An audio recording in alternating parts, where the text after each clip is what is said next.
voy a seguir con la segunda parte de algo que comencé hace 15 días, algo que titulamos La batalla por la mente. Es indudable que libramos una batalla diaria y esa batalla se libra en nuestra mente por nuestros pensamientos. Hay una lucha constante. El proverbio dice, tal como pensamos, así somos. Así es el hombre suele ser como piensa. Pero yo quiero hablar de algo muy importante y es, quizá para definirlo, podría definir con una de mis palabras favoritas y es balance, equilibrio. Tiene que haber un equilibrio en nuestra vida entre nuestros pensamientos, nuestros sentimientos y nuestros actos. O sea, es muy importante pensar, sentir y hacer. Fíjate que el pensar tiene que ver con nuestra mente, el sentir tiene que ver con nuestro corazón y el hacer tiene mucho que ver con nuestras manos. Y tiene que haber un equilibrio, tiene que haber un balance entre lo que pensamos, lo que sentimos y lo que hacemos. Está claro que se libra una violenta batalla a nuestro alrededor 24 horas al día. Donald Gray Van House, como hice referencia en la primera enseñanza, escribió un libro titulado La guerra invisible y él nos define la importancia de cuidar nuestra mente y cómo también se libra una batalla atroz, no solamente con nuestro enemigo, como todos sabemos tenemos un enemigo, Satanás el diablo, sino también con nuestros propios pensamientos. Muchos de nosotros somos aquellos que somos capaces incluso de sabotear nuestra propia vida a través de lo que pensamos diariamente. Pablo, que es el texto en Corintios, Pablo nos insta ahí en 2 de Corintios, capítulo 10, verso 3 al 5, que podemos leer, dice, pues aunque andamos en la carne, no militamos según la carne, porque las armas de nuestra milicia no son carnales, sino poderosas en Dios para destrucción de fortalezas, derribando argumentos y toda altivez que se levanta contra el conocimiento de Dios y llevando cautivo todo pensamiento a la obediencia a Cristo. Pablo nos está animando y nos está exhortando a destruir fortalezas. ¿Qué es una fortaleza? Una fortaleza es un bloqueo mental. Yo lo llamo como un surco. No sé si has visto cómo se hace caminito, ¿verdad? Cuando tú, por ejemplo, en un trozo de césped, empiezas a caminar día a día y al final se hace un caminito, ¿verdad? Y a veces tenemos esos surcos en nuestro cerebro que son fortalezas que tenemos que destruir, son bloqueos que hay en nuestra mente. Muchas veces esos bloqueos tienen que ver con una cosmovisión, una forma de ver la vida. O también, por supuesto, tienen que ver con una actitud de orgullo, resentimiento, falta de perdón, no sé, muchas cosas que pueden ser fortalezas en nuestra vida. Por supuesto, también los no puedo de nuestra vida. ¿Cuántas veces decimos no puedo? Pero realmente no es que no puedes, es que estás construyendo una fortaleza que quizás necesitas derribar en tu vida para pasar al siguiente nivel que Dios quiere llevarte. Entonces, cualquier cosa que se apodera de nuestra mente, se apodera de nosotros. Pablo nos dice que llevemos cautivo todo pensamiento a la obediencia a Cristo. Esto es algo que, según Pablo, tenemos que hacer nosotros. Muchas veces pensamos que venimos al Señor y el Señor va a cambiar muchas cosas en nuestra vida. Pero aquí Pablo nos está diciendo que somos nosotros los que debemos, a través de rendir nuestra voluntad, llevar nuestros pensamientos a la obediencia a Cristo. Nosotros tenemos que hacer esto. Es un tema que implica nuestra voluntad, que tenemos que querer rendir nuestros pensamientos a la obediencia a Cristo, ponerlos bajo la obediencia de Cristo. Ahora, ¿cómo logramos esto, Josué?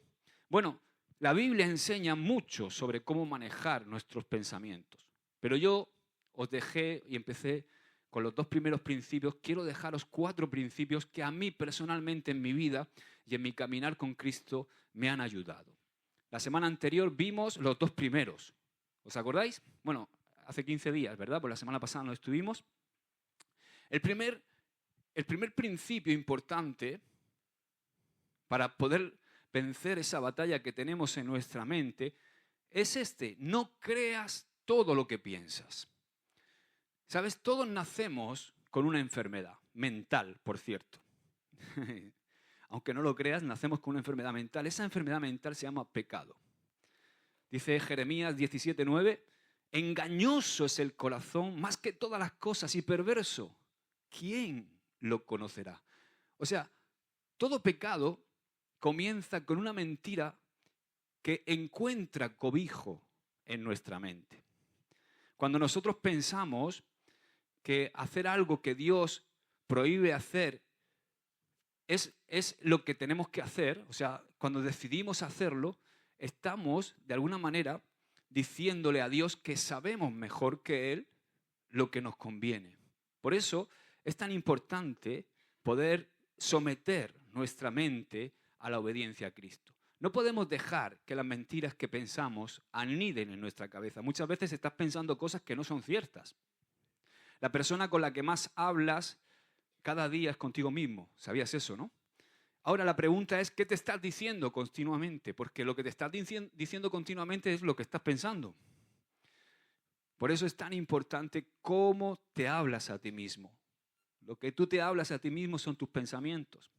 Si estás constantemente con pensamientos de derrota, con pensamientos negativos, con pensamientos de no puedo con esta vida, no puedo con esto, no puedo con lo otro, pues vas a cosechar una vida triste, una vida improductiva, una vida amargada. Lo segundo, o el segundo principio que vimos la semana pasada, no quiero seguir ahondando porque ahí está la enseñanza en YouTube, si quieres escucharla.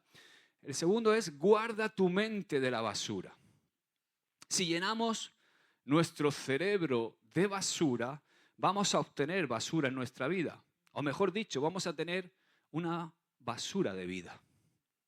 Por eso ahí estuvimos hablando de lo importante que es aquello que dejamos entrar a través de nuestros sentidos, en este caso el oído, la vista, a nuestro cerebro. Es muy importante que cuidemos lo que entra a nuestro cerebro.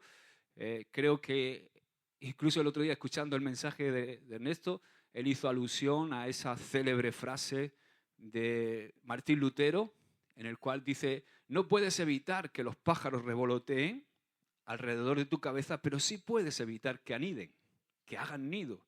Y así son los pensamientos. Los pensamientos a veces no podemos evitar. Los pensamientos que surgen de nuestra propia alma, e incluso los pensamientos que a veces vienen de fuera, no podemos evitarlo. Vienen, pero sí podemos evitar una cosa, y es que hagan nido en nuestro corazón y que se conviertan en un surco, como he dicho antes, en nuestra vida.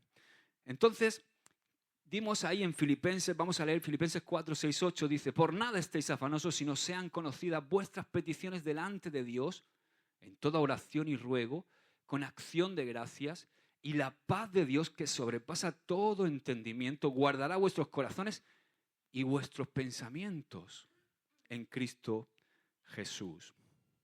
O sea, aquí en Filipenses 4, versos del 6 al 8, veo que hay dos herramientas poderosas para librar nuestra mente de la basura. Número 1, intimidad con Dios, oración continua. Pablo también nos dice en Tesalonicenses que oremos sin cesar. ¿Cómo es eso?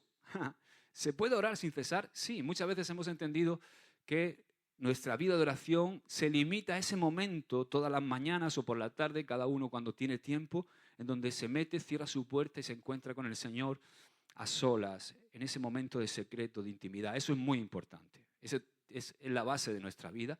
Pero hemos tenido un concepto quizás religioso. Es como que vamos a ese lugar y cuando salimos nos vamos a hacer nuestras cosas y nos dejamos al Señor ahí, ¿no? Es como el abuelo que te da un beso por la mañana, se despide, lo dejas en casa y luego vuelves por la tarde. No. Orar sin cesar quiere decir que cuando yo salgo de ese momento de intimidad con Dios, Dios viene conmigo. No solamente viene conmigo, sino, Señor, ve tú delante y ayúdame. Es un estar en conexión, estar constantemente en comunión con Dios en el día a día. Es cuando llego al trabajo, Señor, ayúdame en esto. Señor, ¿qué hago con esto? Él está contigo, no te lo dejes en la habitación. ¿Amén? Por eso Pablo dice orar sin cesar. Y lo segundo es un enfoque centrado. Es muy importante no solamente Por ejemplo, el otro día hablaba con un chico en el gimnasio que está intentando dejar de fumar. Lleva 3 semanas. Y tú lo ves que está que se tira de los pelos. Está que, digo, parece Spiderman. Se sube por las paredes, ¿no? Y yo le digo, Diego, tienes que hacer algo. Le pasé la enseñanza y dice, me ha hecho mucho bien. Porque muchas veces estamos pensando y queremos rechazar la tentación a ciertas cosas pensando continuamente. No quiero fumar, no quiero fumar, no quiero fumar, no quiero fumar, no quiero fumar. Y el no quiero fumar, al final no quiero fumar, te hace estar pensando en el tabaco todo el rato. Y finalmente fuma. Por eso se hace tan duro. Porque tú estás luchando con ese pensamiento, pensándolo constantemente, ¿no? Es algo que en psicología se llama, no me acuerdo el psicólogo que es muy conocido, que hizo este experimento, ¿no? El efecto del oso blanco, ¿no? Si yo te digo a ti ahora mismo, no quiero que pienses en un oso blanco, vas a pensar en un oso. Quiero que cierres los ojos y no pienses en un oso blanco y no puedes, te viene. Pues eso es lo que pasa muchas veces con estos pensamientos. Entonces, lo que hay que hacer es reemplazar el pensamiento. O sea, no basta con decir no quiero, sino tienes que sacar ese pensamiento y reemplazarlo por otro. ¿Os acordáis el ejemplo que puse del chocolate con la manzana? Si no quiero comer chocolate, lo mejor es que saque el chocolate de la cocina y ponga una manzana, la reemplace por algo que sea más sano y más nutritivo para nuestra vida. Pues eso es lo que tenemos que hacer con nuestros pensamientos, reemplazar esos pensamientos. Bueno, ese es un pequeño resumen de lo que hablamos la otra vez. Ahora vamos a ver el tercer punto. El tercer principio es, si quieres mantener una mente y vencer en la batalla que se libra en nuestra mente, esto es muy importante. Nunca dejes de aprender. Tenemos que transformarnos en aprendices. ¿Cuánto tiempo, Josué? Toda la vida. All the time. Toda la vida. Tenemos que aprender a amar el conocimiento, a amar la sabiduría.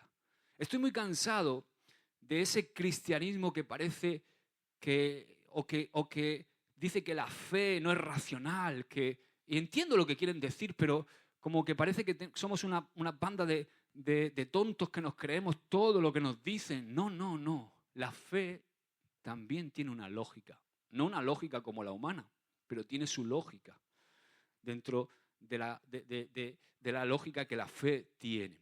Entonces, ¿qué quiero decir con esto? Que nosotros tenemos que amar el conocimiento, tenemos que amar la sabiduría, aprender a amar el acto de aprender. ¿Sabes cómo nos llama la Biblia a ti y a mí? Discípulos. ¿Cuántos discípulos hay aquí? Amén. ¿Sabes lo que significa la palabra discípulo? Aprendiz. ¿Y cuánto tiempo vamos a ser discípulos? Siempre. Siempre tenemos que tener una actitud de aprender. No podemos ser discípulos de Cristo sin ser aprendices. Jesús dijo en Mateo 11, 28 y 29, dice, venid a mí, todos los que estáis trabajados y cargados, y yo os haré descansar. Llevad mi yugo sobre vosotros y aprended. ¿Qué dice? Aprended de mí que soy manso y humilde de corazón y hallaréis descanso para vuestras almas. ¿Para qué? ¿De qué? De nuestras almas. ¿Amén? Así que ¿cuántos quieren aprender? Es importante porque Jesús aquí nos dice que nos enyuguemos con Él. ¿Qué hacemos cuando llevamos un yugo? Compartimos la carga con otro y eso nos aligera la carga. Entonces, cuando tú y yo compartimos la carga con Jesús, el llevar su yugo nos trae descanso a nuestra alma. Por ejemplo, todos hemos sido aprendices en algún momento de nuestra vida, ¿a que sí? Hemos empezado un trabajo nuevo, hemos empezado en una actividad nueva en nuestra vida y hemos tenido a alguien que nos ha enseñado a hacer lo que teníamos que hacer. Y entonces, tú has experimentado lo que yo he experimentado y que todo el mundo ha experimentado en esta situación, y es la seguridad que te da el tener al maestro al lado. ¿Verdad? ¿Te recuerdas el pellizco en el estómago la primera vez que tuviste que enfrentar ese trabajo y el maestro no estaba? ¿Ya no tenías al maestro? Pues eso no pasa con nosotros, con Cristo. Él está siempre con nosotros. Si tú tomas su yugo, Él está dándote seguridad. Él está guiándote. No tienes por qué experimentar ese temor que nos produce el que el Maestro no esté a nuestro lado. Amén. Yo veo muchas veces que hay personas... entiéndeme lo que estoy diciendo. No lo estoy diciendo como una crítica. Pero hay personas que actúan como si su educación terminara cuando se gradúan en el colegio. Parece que ya he aprendido todo lo que tenía que aprender. Pero ser discípulo es ser aprendiz. Y esto es algo muy importante y algo que yo me aplico a mí mismo como pastor vuestro y como líder dentro de la iglesia. Nosotros los líderes tenemos que saber esto muy bien, porque yo tengo que saber primero que todo que yo soy un discípulo, que yo sigo aprendiendo, que yo soy un aprendiz. Pero es que resulta que no solamente yo como líder, sino tú como líder de tu propia vida, como líder de tu casa, o como líder de tus hijos, o como líder porque Dios nos ha llamado a liderar. No porque quiere engrandecernos, sino porque Él quiere reflejar una nueva forma en medio de este mundo. Él quiere reflejar su luz. Él quiere reflejar realmente lo que Él es en una sociedad que necesita conocer a Jesús. Por eso estamos llamados a liderar. Entonces, para ser líder, tú tienes que ser aprendiz. Si tú dejas de aprender, dejas de liderar. Por ejemplo, una iglesia que crece es porque tiene un pastor que está en continuo crecimiento. Si el pastor que pastorea esa iglesia deja de crecer, la iglesia deja de crecer y se estanca. Entonces, podemos aprender constantemente. Incluso podemos aprender de cualquier persona. ¿Cómo puedo yo aprender de cualquier persona si sabemos hacer las preguntas correctas? Tenemos que tener la humildad de entender que Dios nos puede enseñar a través de cualquier persona. Porque la humildad es el secreto del aprendizaje. La Biblia dice en Proverbios 25, como aguas profundas es el consejo en el corazón del hombre, mas el hombre entendido lo alcanzará. Me gusta como lo dice la Nueva Traducción Viviente, quizás puedas entenderlo mejor. Dice, aunque el buen consejo esté en lo profundo del corazón, la persona con entendimiento lo extraerá. O sea, ¿qué quiero decir con esto? Que nosotros tenemos que ser personas que sepamos apreciar los momentos que compartimos con otras personas. O sea, hay algo profundo en Miguel que si yo soy, como dice ahí, un hombre entendido, voy a poder extraer esa enseñanza. Ahora, si soy un orgulloso engreído, me pasaba el otro día en el gimnasio también con un chico que es el típico que está siempre dándole clases a todo el mundo y no puede recibir un consejo de nadie, ¿no? Yo simplemente observo. Entonces la gente empieza a decir, bueno, pero esto... No, yo es que... Digo, este tipo está siempre en el mismo kilómetro. Porque no es capaz de escuchar y aprender de las personas que tiene alrededor. Tú tienes algo que yo no sé. Y yo tengo algo que tú no sabes. Todo el mundo tiene algo que yo no sé. Si yo me siento con Ángel a hablar 10 minutos, seguro que aprendo algo. Porque él sabe mucho más, por ejemplo, de reparar máquinas que yo. Si me siento con un mecánico, puedo aprender.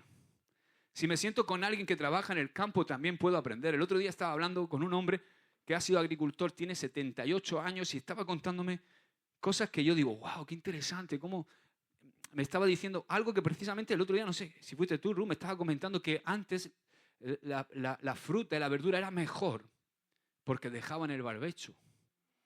Y entonces la tierra le daba tiempo a recuperarse y a tomar los nutrientes. Y eso ahora no lo tienen. Y digo, wow, este hombre no ha hecho ni la EGB, pero me está enseñando. ¿Entiendes? O sea, haciendo las preguntas correctas podemos siempre extraer, como dice ahí el proverbio, de las otras personas, sabiduría. Puedes aprender de cualquiera si solamente aprendes a desatar el conocimiento que hay en esa persona. ¿Y cómo lo hacemos? Haciendo preguntas. Todos sabemos cosas que otros desconocen y ellos conocen algo que nosotros seguramente ignoramos. Por eso la Biblia dice que el hierro se afila con hierro, dice el Proverbio 27, 17. Entonces, para esto, como he dicho antes, necesitamos humildad. La clave del aprendizaje es la humildad. Una persona humilde aprende y está en constante crecimiento. Si queremos aprender necesitamos humildad. Primera de Pedro 5:5 dice que Dios resiste a los soberbios y da gracia a los humildes. ¿Por qué da gracia a los humildes? Porque los humildes son enseñables, son educables. ¿Tú crees que Dios tiene siempre algo que hacer en nuestra vida? ¿Algo que enseñarnos? ¿Cuál es la meta? La meta es ser como Cristo. ¿Te parece que tenemos que aprender algo? ¿Hay alguien que lo alcance? Cada día tenemos que tener la humildad para poder aprender. Entonces, yo prefiero admitir que no lo sé todo a pretender lo contrario y no aprender. Podemos aprender de cualquiera. Proverbios 18:15 dice en la Nueva Traducción Viviente: las personas inteligentes están siempre dispuestas a aprender. Tienen los oídos abiertos al conocimiento. Entonces tú y yo necesitamos desear aprender y estar dispuestos a escuchar. Hay un refrán muy antiguo que dice: Dios nos dio 2 orejas y una boca, por lo tanto deberíamos escuchar 2 veces más de lo que hablamos. ¿Has estado alguna vez con una persona que no para de hablar? Constantemente. No para de hablar. Además son personas que normalmente ni siquiera tienen la capacidad de escuchar. A mí me ha pasado una vez que estaba discutiendo sobre un tema con una persona y resulta que estábamos diciendo los dos lo mismo. Pero él estaba diciendo y seguía y se sulfataba, como vulgarmente se dice. Y digo, pero si estás diciendo lo mismo que yo. Ah, pero ¿qué estás diciendo tú? Si te lo estoy diciendo hace media hora. ¿Me quieres escuchar? Ruscarillo, no. Mi mujer es perfecta. Aquí el único defecto en la casa soy yo. Pero está muy guapa hoy, te lo he dicho ya antes. Amén. Pero esto pasa también muchas veces en el matrimonio. Tenemos que aprender a escucharnos. Yo aprendo de mi esposa cada día porque me dedico a escucharla. Sí, no es broma. Aprendo cosas buenas, aprendo lo que no tengo que hacer también, porque ella esto no lo haga. Por ejemplo, ahora me está mirando y me está diciendo: no sigas hablando de mí que te mato. Dice Proverbios 10:14, es algo muy interesante. Este texto, mira que lo he leído veces, pero el otro día es los sabios guardan la sabiduría. ¡Wow! O sea, la Biblia, aquí en la Biblia, el conocimiento es lo único que se supone que tú y yo debemos guardar. Es interesante porque fíjate que Jesús dice que no debemos almacenar dinero, no debemos almacenar posesiones materiales, donde dice que la polilla y el óxido o el orín corrompen. O sea, la palabra nos dice que almacenemos conocimiento. Porque el conocimiento es mucho más importante que cualquier otra cosa material. El dinero, ¿alguno se va a llevar dinero al cielo? No, se queda aquí. Pero el conocimiento es algo que tú te vas a llevar a la eternidad.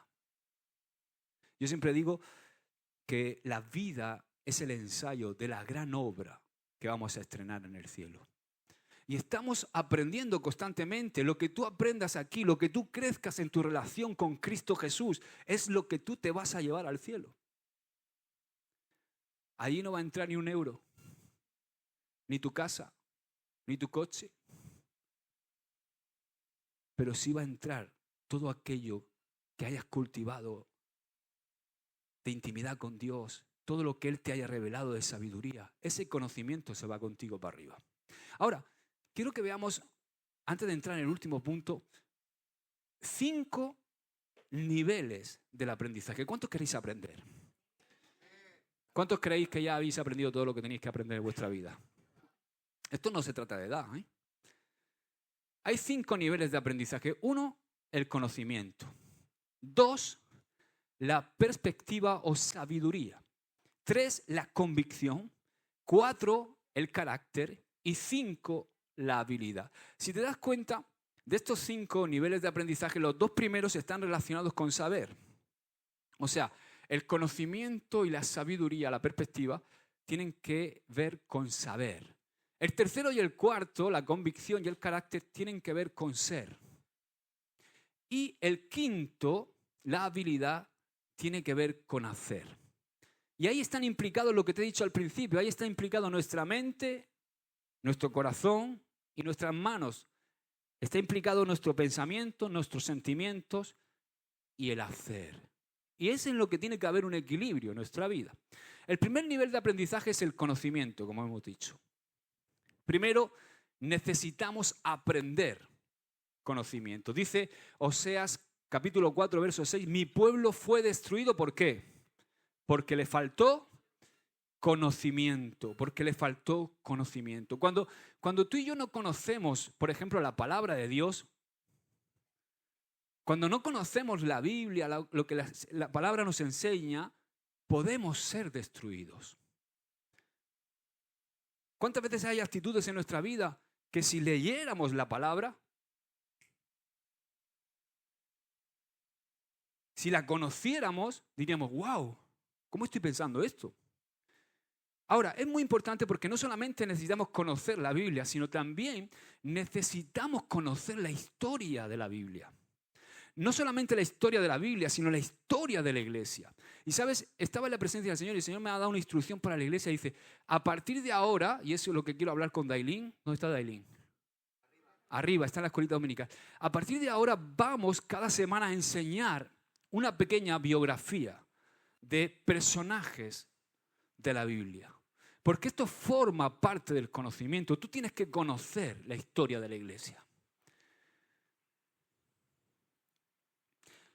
Ahora, es una cosa muy importante lo siguiente que quiero decir, y es que, y esto lo digo con tristeza, podemos aprender la Biblia de memoria sin conocerla de verdad. En otras palabras, podemos conocer los hechos sin conocer el contenido, la esencia de lo que la palabra de Dios está diciendo. ¿Cómo conocemos algo realmente? Realmente no se conoce algo hasta que se pone en práctica. La única manera de conocer la palabra de Dios es poniéndola en práctica. Es pasando aquello que conocemos a la praxis, poniendo en práctica aquel conocimiento que la Biblia nos da. Es la única manera de conocer la palabra de Dios. Es muy sencillo, también pasa en las relaciones. Tú puedes decir que tienes conocimiento de que existo, ¿a que sí? Pero si no vives conmigo 24 horas, no me conoces. La que mejor me conoce es mi esposa. O sea, ni siquiera mis hijos han llegado a un grado de intimidad tan profundo como mi esposa y viven conmigo también. Ellos también pueden decir que me conocen. Por eso Jesús, fijaos que en un momento le insinúa a los fariseos que el problema que ellos tenían ahí en Marcos capítulo 12, versículo 24, le dice a los fariseos, vuestro problema es que desconocéis las Escrituras y que desconocéis el poder de Dios. ¡Wow! Piensa un momento, piensa un segundo en esa declaración de Jesús a los fariseos, porque esa amonestación fue tremenda para ellos. ¿Por qué digo que fue tremenda para ellos? Porque un fariseo sabía el Pentateuco de memoria. Y entonces Jesús le dice, sabéis el Pentateuco de memoria, pero desconocéis las Escrituras y el poder de Dios. Esta gente sabía el Pentateuco, sin embargo Jesús les dijo que su problema era que no conocían las Escrituras. Supuestamente ellos eran los líderes del pueblo, necesitaban enseñar a otros su conocimiento, enseñar a otros a amar la sabiduría. El problema de los fariseos era que a ellos les faltaba sabiduría. O sea, ¿qué me está diciendo, José? Te estoy diciendo que los fariseos no eran sabios. ¿Por qué no eran sabios los fariseos? Porque la sabiduría no es tener una comprensión intelectual del conocimiento, sino poner en práctica el conocimiento. No sé si me entiendes. O sea, una persona sabia no es la que sabe lo que tiene que hacer, sino aquella que hace lo que sabe que tiene que hacer. Tú puedes tener conocimiento y no ser sabio. Porque el conocimiento sin práctica no sirve para nada. Para mí esa es la definición de sabiduría. No es lo mismo inteligencia que sabiduría. Hay muchos inteligentes que no son sabios. Hay muchos que tienen la capacidad y tienen conocimiento, pero no ponen en práctica el conocimiento. O sea, puedes ser inteligente y tonto.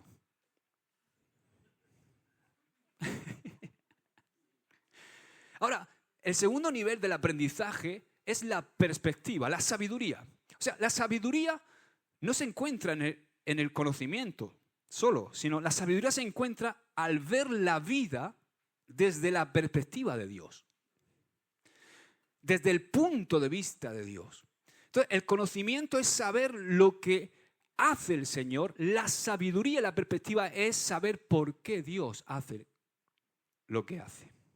Entonces, ¿qué pasa? Que el conocimiento es el primer escalón y la perspectiva, la sabiduría, es el pilar fundamental que se edifica sobre el conocimiento. ¿Sabes? Nosotros como iglesia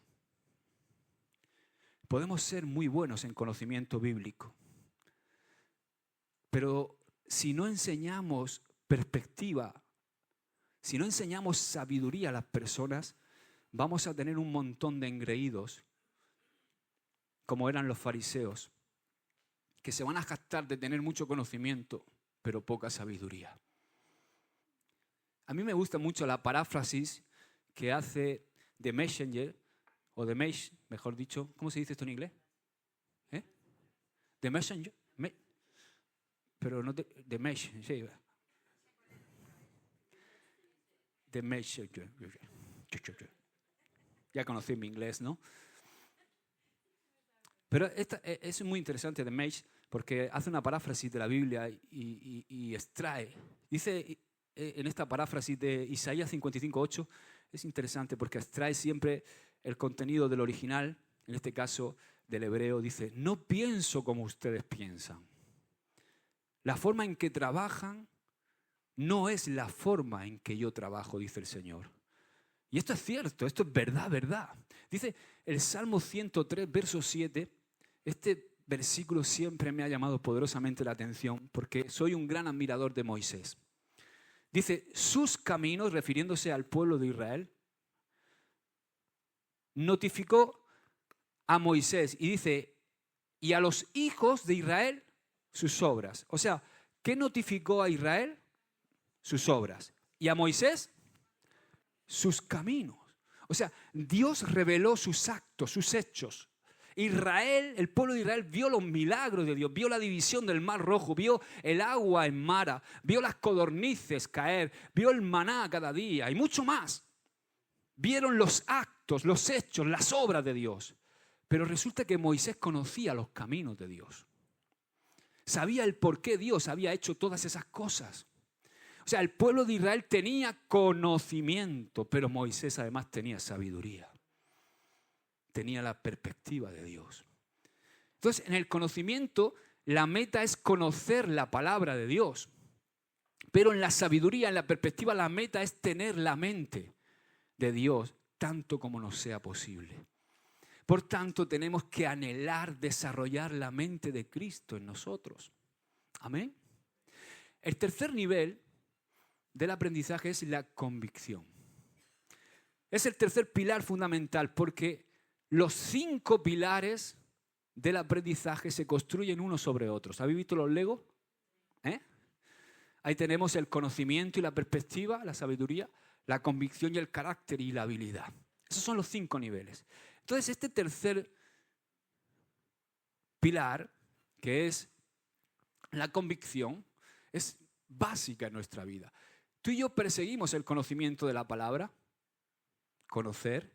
Después, la perspectiva de por qué Dios hace lo que hace, la sabiduría. Y al hacerlo, empezamos a desarrollar convicciones en nuestra vida. Por ejemplo, cuando nosotros, a través del conocimiento de la palabra, vemos la perspectiva que Dios tiene sobre la tentación, la perspectiva que Dios tiene sobre el mal, la perspectiva que Dios tiene sobre nuestro pasado, la perspectiva que Dios tiene sobre nuestro presente, sobre nuestro futuro, la perspectiva que Dios tiene sobre el pecado, sobre Satanás, el diablo, la perspectiva que Dios tiene sobre cómo el mundo está. Cuando tú y yo empezamos a tener perspectiva, comenzamos a desarrollar convicciones. Cuando empezamos a tener la perspectiva de Dios. Y es importante porque una convicción no es una opinión. Tú puedes argumentar sobre una opinión, pero por una convicción se muere.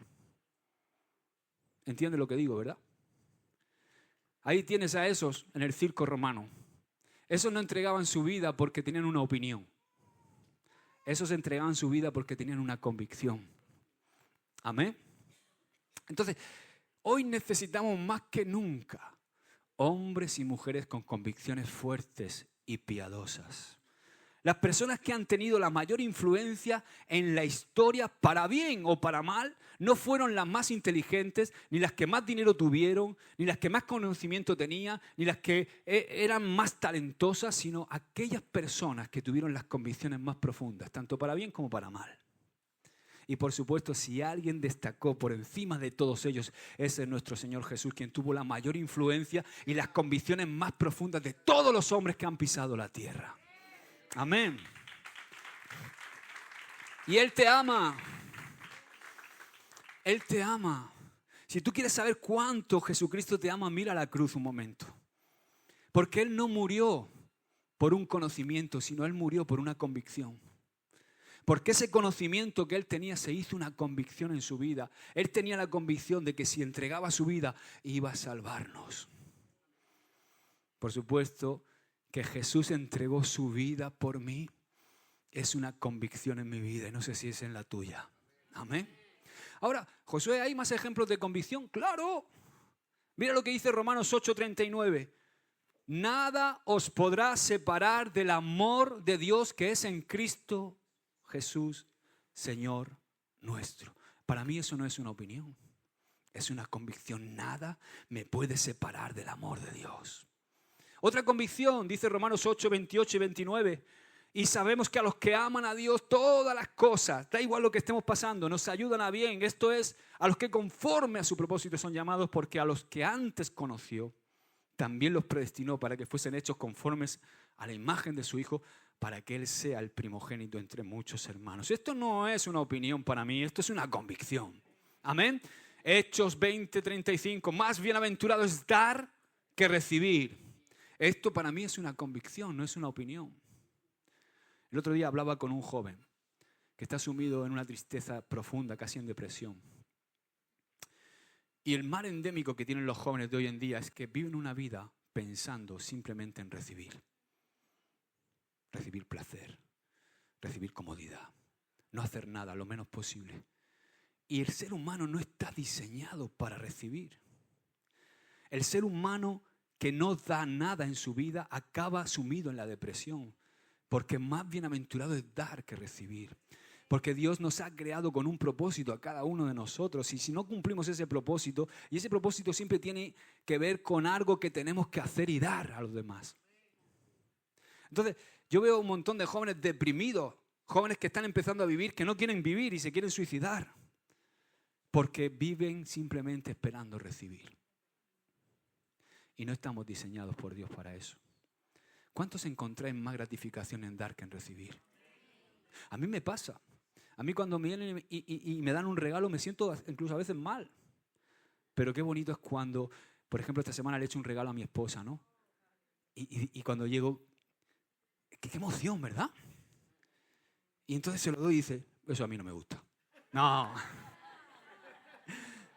Pero ver su cara, ver su rostro, decirte con sus ojos, has pensado en mí, me amas. Digo, claro que te amo. Amén. ¿No es hermoso?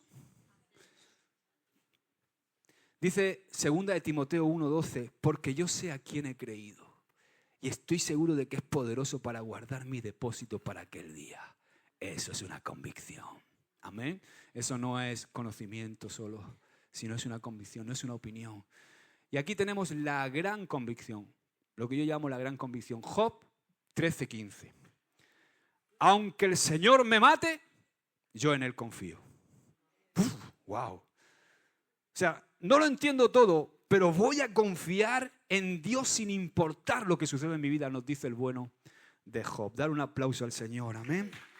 Amén. Entonces, en convicción, cuando hay convicción en nuestra vida, lo que anhelamos es el corazón de Dios. No solamente es saber, tener conocimiento. No solamente es eso, sino que también anhelamos, no solamente queremos saber, tener la sabiduría y la perspectiva de Dios, sino que queremos ya el corazón de Dios. No solamente queremos ver lo que Él ve, sino también sentir lo que Él siente.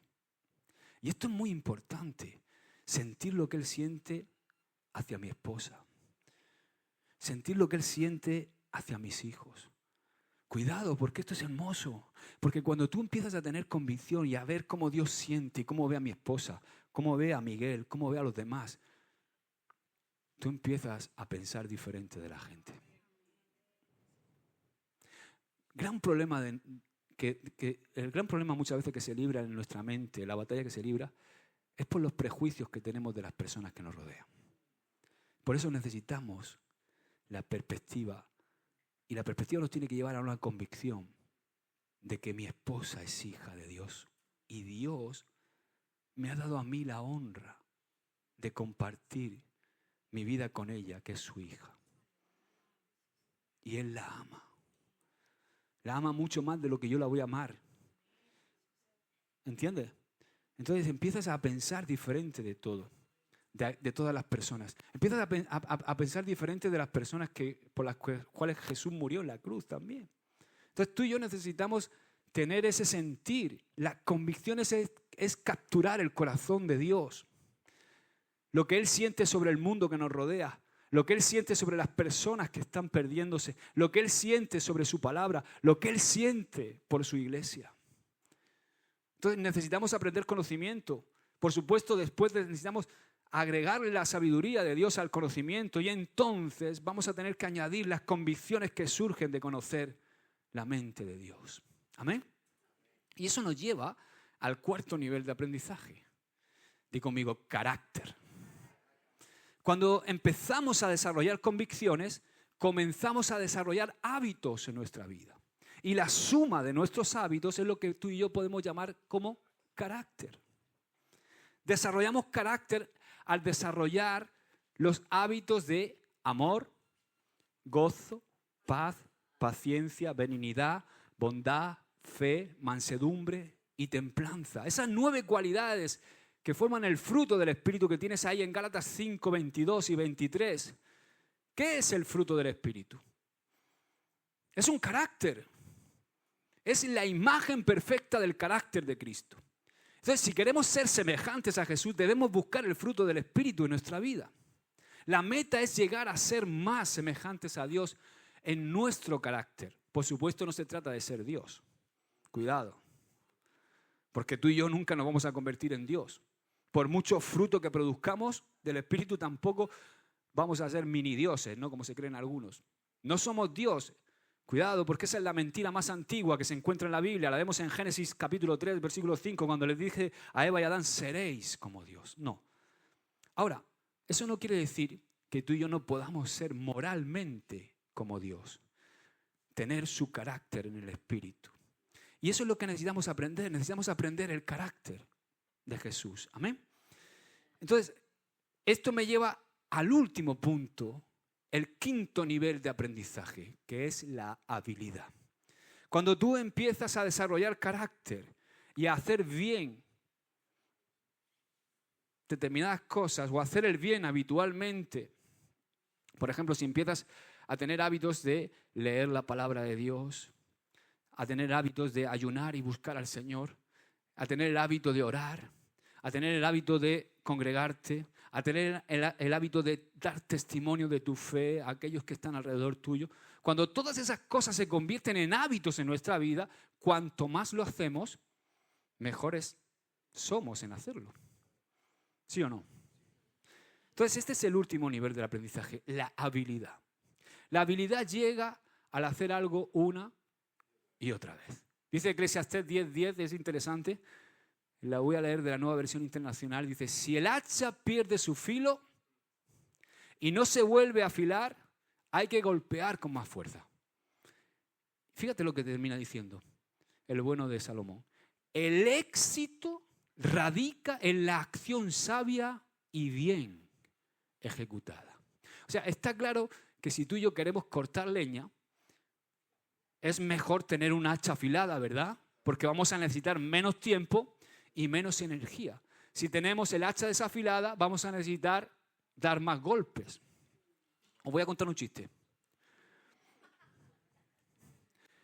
Dice que llega uno de Bilbao a la ferretería. El hombre era leñador. Tenía un brazo que parecían los muslos de otro. Y llega el tipo con el hacha a la ferretería, a Ferremás, y está Lirio ahí. No, es broma. Y tira el hacha y dice, oye, Pachi, dice, ¿qué pasa? Dice, mira, que resulta que estoy viendo que me estoy quedando atrás. Que con este hacha solamente puedo cortar 500 árboles a la hora. No sé si tienes algo para que yo pueda cortar más árboles a la hora. Dice el otro, pues si con el hachita esta cortas 500 árboles, te voy a dar algo que vas a cortar por lo menos 1500 a la hora.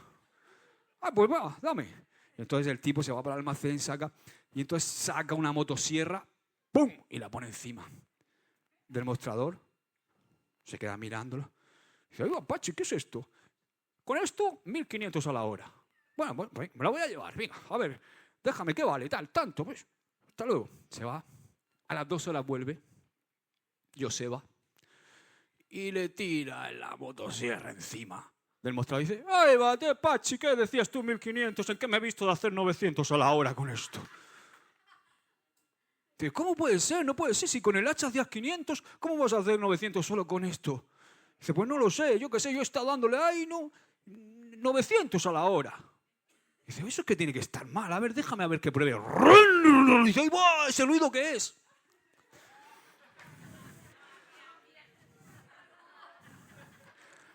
O sea, había cortado 900 sin arrancar la motosierra, ¿no? Cuesta más, ¿verdad? Eso es solo un chiste, porque me venía ese chiste, ¿no? Siempre que leo esta parte de Eclesiastés del hacha, no sé por qué me viene ese chiste, ¿no? Pero a veces es verdad. Queremos cortar 900 árboles sin arrancar la motosierra. Y está claro que necesitamos filo en el hacha para poder emplear menos energía y menos tiempo. Dice, el éxito radica en la acción sabia y bien ejecutada. O sea, el que trabaja mal, trabaja 2 veces, ¿verdad? Por eso es importante esto. Fijaos que no dice que la oración, ni el deseo, ni la dedicación van a producir éxito, sino que lo va a hacer la habilidad, o sea, la acción bien ejecutada. Un agricultor puede empezar a orar y a interceder todo lo que él quiera, pero si trata de labrar un campo con un Fórmula 1, por mucho que ore, tú no puedes labrar un campo con un Fórmula 1, tienes que labrarlo con un tractor. Entonces debemos tener las habilidades correctas. Dile al que tienes al lado, nunca, con más fuerza, nunca pierdes el tiempo cuando afilas el hacha. Y eso es lo que haces aquí. Cuando vienes a congregarte con tus hermanos, cuando adoras al Señor junto con tus hermanos, cuando escuchas la palabra de Dios, Dios te está dando filo. Amén. Aleluya. Entonces, en definitiva, no solamente necesitamos conocer la palabra, sino también tener la mente y el corazón de Dios y desarrollar su carácter. Y entonces tú y yo vamos a querer hacer su voluntad. Y ahí es cuando va a aparecer la habilidad. Dice Santiago, capítulo 1, verso 22, sed hacedores de la palabra y no tan solamente oidores de la palabra. Ya sabéis cómo sigue, ¿no? Sino engañándoos a vosotros mismos, ¿verdad? Entonces, un sabio dijo una vez, los credos deben transformarse en obras. Eso es hacer la palabra. ¿Sabes que solamente creemos realmente las partes de la Biblia que hacemos? Tú puedes conocer mucho la Biblia, pero solamente crees aquello que haces. Tú puedes decir, yo creo que cuando testificamos, Dios tiene el poder de salvar a las personas. Y tú puedes decir, yo lo creo, pero si no lo haces, realmente no lo crees. Yo creo que a través de la oración podemos desatar el poder de Dios en las vidas. A través de la oración yo puedo desatar toda la bendición que Dios tiene para mi familia, pero si no oras, realmente puedes decir que lo crees, pero no lo crees. Yo puedo decir que creo en el poder que tiene el ayuno. Por ejemplo, si practicas el ayuno, Pero si no lo practicas realmente, es porque no lo crees. O sea, solamente creemos realmente las partes de la Biblia que llevamos a la praxis. Solo creemos lo que realmente hacemos. Y nuestro problema, ¿sabes cuál es? Por lo menos aquí, en nuestro ministerio, en las 11 iglesias que conformamos el ministerio a los pies del Rey. Yo observo, y esto lo hablo muchas veces con los pastores, con mis compañeros, nuestro problema a veces es que sabemos mucho más de lo que hacemos. Y yo le digo a mis compañeros, quizá enseñamos demasiado a las personas. A veces me da la sensación de que vamos colapsados de enseñanzas y que no nos da tiempo a meditar en lo que Dios nos está hablando de un domingo para otro y poder llevar eso a la práctica. Un día voy a hacer el experimento, voy a predicar un mensaje 20 veces. Porque no sé si te pasa, a mí me ha pasado, y wow, yo a veces estoy expuesto a una enseñanza y estoy escuchando la palabra y digo, wow, esta enseñanza está cambiando mi vida. Es una enseñanza que cambia mi vida, pero luego me voy y ¿cuánto aplico de eso que supuestamente está transformando mi vida? Entonces tenemos que aplicar. Eso es parte del aprendizaje y del último nivel del aprendizaje, que es la habilidad. Cuanto más practiques la palabra, más hábil vas a ser. Amén. Aquí cerramos este tercer punto, que es nunca dejes de aprender. Y termino con el cuarto. El cuarto principio para vencer la batalla en nuestra mente es que tenemos que dejar que Dios extienda nuestra imaginación. Deja que Dios extienda tu imaginación. Este es el área final que quisiera tratar antes de concluir. Es la imaginación. Si queremos aprender cómo pelear la batalla por nuestra mente, debemos aprender a dejar que Dios extienda nuestra imaginación. Es parte de la batalla, es parte de pensar. Dile que tienes a la piensa. Todo lo que sucede en la vida comienza con un sueño. O sea, alguien debe imaginarlo primero, antes de que suceda. Y esto es un regalo que Dios nos ha dado. Es algo que Dios nos ha dado. La capacidad de soñar, la capacidad de prever, la capacidad de imaginar algo antes de que eso se haga realidad. Gaudí tuvo que imaginar antes de hacer los planos de la Sagrada Escritura, de la Sagrada Familia. De la Sagrada Familia y de tantas obras. Hace poco estuve en Barcelona y es impresionante, ¿verdad? Un arquitecto tiene que imaginar cada edificio antes de construirlo. Van Gogh tuvo que imaginar cada pintura antes de llevarla a un cuadro, a un lienzo. Tolkien tuvo que imaginar El Señor de los Anillos y El Hobbit antes de escribir todo eso. ¿Habéis visto alguna vez El Hobbit o habéis visto El Señor de los Anillos o habéis leído? Tú dices, ¿de dónde sale todo eso? ¿Verdad? Cada canción se tiene que ver antes de componerla. Dale para adelante. Alexander Bell tuvo que imaginar antes de que el teléfono pudiera ser algo real. ¿Qué me dices de Thomas Edison? Él tuvo que imaginar que era posible iluminar un mundo a través de la bombilla. ¿Qué me dices de Alexander Fleming? Él tuvo que imaginar que podía descubrir algo que sanara la tuberculosis y tantas enfermedades a través de la penicilina. ¿Qué sería de nuestra vida sin penicilina? ¿Verdad? Un atleta imagina cada premio, cada medalla de oro antes de que sea una realidad.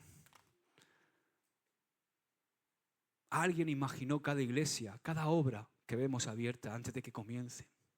Rara vez algo sucede hasta que alguien empieza a soñar.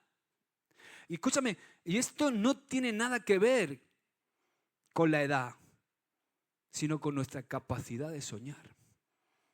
¿Quieres que te lo demuestre? Ella se llama Abuela Moses, o Moss.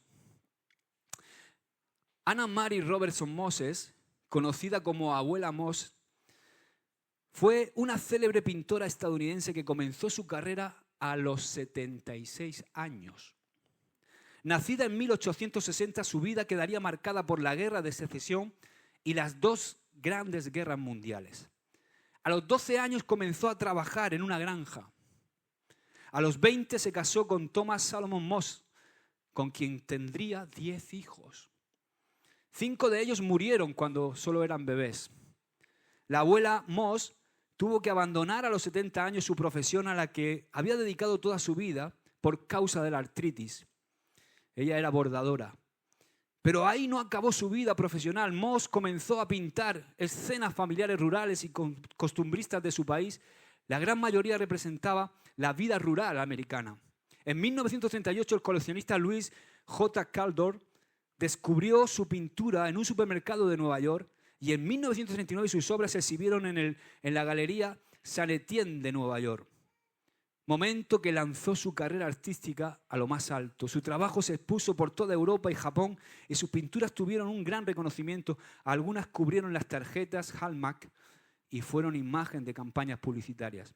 El presidente Truman le otorgó a esta mujer el trofeo Women's National Press Club en 1949 y en 1952 publicó su libro, su autobiografía que se llama My Life, mi historia. Cuando cumplió los 100 años, el gobernador de Nueva York, Nelson Rockefeller, proclamó el día de Grandma Moses Day en su honor. Siguió pintando hasta el último día de su vida. Murió en 1961 con 101 años de vida. ¿Cuántos se atreven a soñar? Amén. Necesitamos convertirnos en soñadores grandes y piadosos. Dice el Proverbio 29:18, donde no hay visión, el pueblo se desenfrena. Y sabes, la palabra visión en el original, en hebreo, se relaciona con soñar. O sea, significa una clase de revelación, no una visión tonta y propia, sino una visión de parte de Dios, un sueño de Dios para nosotros. Y cuando no hay ese sueño de parte de Dios, cuando no hay esa visión, o sea, cuando no está el sueño dirigido por Dios, las personas dicen que se desenfrenan. Literalmente quiere decir que se descontrolan. Cuando no tenemos una visión, cuando no tenemos un sueño, cuando no tenemos una meta general para nuestra vida se descontrola. Y ahí es cuando viene la ansiedad, cuando viene la depresión, cuando viene el no saber qué hacer. Hoy día necesitamos grandes soñadores. ¿Sabes cuál es mi oración? Mi oración es la de Joel 2, la de Hechos 2:17. Yo oro al Señor para que eso se haga una realidad en nosotros, en mí, primeramente, en mi hogar y en mi iglesia. Dice, y en los postreros días, dice Dios, derramaré de mi espíritu sobre toda carne y vuestros hijos y vuestras hijas profetizarán, vuestros jóvenes verán visiones y vuestros ancianos soñarán sueños. ¡Aleluya! ¡Amén! Por supuesto, cuando hablo de tener grandes sueños no me refiero a cambiar la doctrina. La Biblia dice en Judas, versículo 3, que la fe ha sido una vez dada a los santos. El evangelio está ahí y no lo cambiamos. Hacerlo sería una herejía. Pero para quienes somos líderes, ya sea en la iglesia o somos líderes de nuestros hogares, lo que no vemos con nuestros ojos físicos es mucho más importante de lo que sí vemos. ¿Sabías eso? Lo que tú no ves con tus ojos físicos es mucho más importante que lo que ves. Hay un mundo espiritual que no vemos, que es mucho más activo que el natural. Y no podemos desconectarnos de esa realidad como cristianos. Tenemos que ser hombres y mujeres de ojos espirituales abiertos. Y saber luchar la batalla que se libra en nuestra mente cada día, la batalla que se libra en nuestros hogares, la batalla que se libra en nuestra iglesia, la batalla que se libra en nuestros trabajos. Solamente vamos a poder hacer lo imposible si vemos lo invisible. No sé si has escuchado ese refrán que dice que la mente puede imaginar y las manos pueden lograr. La verdad es que no es del todo cierto, porque no todo lo que imaginamos lo podemos lograr. Pero desde luego hay una pizca de verdad en eso. Me gusta algo que dijo Albert Einstein. Albert Einstein dijo, mejor dicho, la imaginación es más importante que el conocimiento, pues lo que imaginamos no tiene límites. La lógica, quizá, cuando somos personas muy ciegas a lo que espiritualmente sucede en nuestra vida, nos convertimos en personas muy lógicas. Y no estoy diciendo que la vida del espíritu no tenga una lógica, pero tiene una lógica diferente a la lógica natural. Entonces, la lógica muchas veces nos lleva de A hasta B, pero la imaginación, cuando Dios extiende nuestra mente, nos lleva a todas partes. Albert Einstein también dijo, la imaginación, no el conocimiento, es la evidencia de la inteligencia. ¡Wow! Napoleón dijo, en una de sus célebres frases, dijo, la imaginación es lo que rige el mundo. Hoy día necesitamos personas que sueñen, que imaginen una sociedad mejor, que imaginen una iglesia ganando almas y alcanzando a las nuevas generaciones. Amén. El mensaje nunca debe cambiar, pero los métodos deben hacerlo en cada generación. Y para ello necesitamos que Dios extienda nuestra imaginación. El otro día iba con mis hijos y hay momentos en nuestra vida que nos damos cuenta que nos estamos haciendo viejos. Pero yo tengo que luchar, porque yo tengo que estar conectado con mi generación. Tengo que alcanzarlo. Iban hablando detrás de no sé, del LOL, del lore, de no sé qué, que este juega no sé cuánto. Y yo digo, madre mía, para mí están hablando en chino. Y cuando llegué a casa empecé a investigar. ¿Qué es eso del juego del LOL? ¿Qué es eso del juego del lore? ¿Qué es esto de no sé qué? Digo, vaya a ser que me pregunten. Y claro, cuando Rubén me pregunta, parezco tonto.